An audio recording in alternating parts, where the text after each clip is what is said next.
இப்படியே வந்துக்கிட்டே இருக்குதே. அப்படின்னா சூரியன் அல்லது நிலவு இதை உங்களால் கண்ட்ரோல் பண்ண முடியுமா?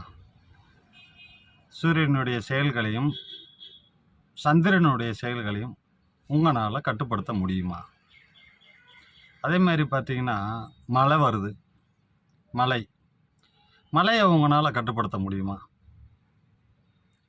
இது மாதிரி தான் வாழ்க்கையில் நடக்கும் நிகழ்வுகளும்.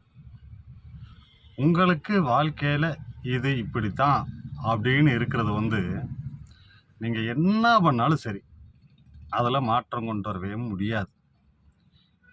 ஆனால் என்ன பண்ணலாம்? நல்லபடியாக வாழணுங்க, சந்தோஷமாக நிம்மதியாக வாழணும் அப்படின்னா நல்ல ஒரு விஷயம் தெரிஞ்சுங்க. பிள்ளைகளுக்கு நம்ம புத்திசாலித்தனமாக யோசித்து வாழ்க்கையில் நல்லா வாழ்கிறதுக்கு என்ன வழின்னா, பிள்ளைகளுக்கு உங்களுடைய நோக்கம் முழுக்க முழுக்க நல்ல கல்வியை கொடுக்குறதுலே இருக்கணும். 2 தடவை 3 தடவை 4 தடவை ஃபெயில் ஆனால் கூட திரும்ப திரும்ப திரும்ப திரும்ப வயசு போனாலும் பரவாயில்லன்னு பிள்ளையை படிக்க வச்சிடணும். குறைந்தபட்சம் 10வது படித்து ஒரு டிப்ளமோவாவது ஏதாவது ஒன்று படிக்க வச்சிடணும். 2வது என்ன பண்ணணும்? உங்கள் மனைவி பிள்ளைகள் எல்லாருமே ஒரு உடம்புக்கு சேராத உணவு, இந்த உணவெல்லாம் சாப்பிட்டா வியாதி வர வாய்ப்பு இருக்குது அப்படின்ற உணவுகளை எல்லாம் தவிர்க்க சொல்லி திரும்ப திரும்ப ஒரு தடவை சொன்னாலும் கேட்க மாட்டாங்க, 2 தடவை சொன்னாலும் கேட்க மாட்டாங்க.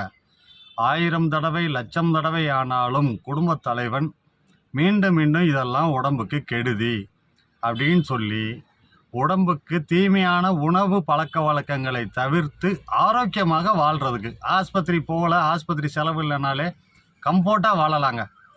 அதை திரும்ப திரும்ப சொல்லி புரிய வைக்க வேண்டும். 3வது என்ன செய்யணும்?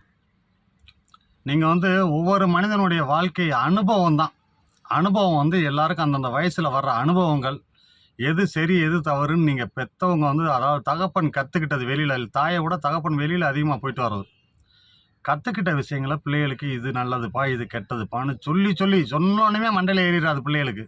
மனைவிக்கு சரி, திரும்ப திரும்ப திரும்ப திரும்ப சொல்லி அவங்களுக்கு உங்களுடைய அனுபவத்தை பிள்ளைகளுக்கு கஷ்ட நஷ்டங்களை சொல்லி கொடுத்து வளர்க்க வேண்டும். உங்களுக்கு நன்மை செஞ்சவங்களை எப்படி மறக்கூடாது, அதே மாதிரி உங்களுக்கு கெடுதல்னு ஒருத்தர் செஞ்சுட்டான்னா அவனை கடந்து போயிடாதீங்க. அவன் இன்னொருத்தவங்களுக்கு இன்னொருத்தனுக்கு பண்ணிக்கிட்டே இருப்பான். அவனை விடவே கூடாது. அவனை உன்னுக்காக பண்ணுறதுக்கு அவன் என்ன ஆயுதத்தை பயன்படுத்தி உங்களுக்கு கெடுதல் பண்ணானோ அதே மாதிரி அவனை முடிச்சு விட்ருங்க. நல்லவன் வாழணும், கெட்டவன் அழியணும். அதில் மாற்று கருத்து உங்களுக்கு இருக்கவே கூடாது நண்பர்களே. இதை மட்டும் செய்யுங்கள், உங்கள் வாழ்க்கை சிறப்பாக இருக்கும். நன்றி.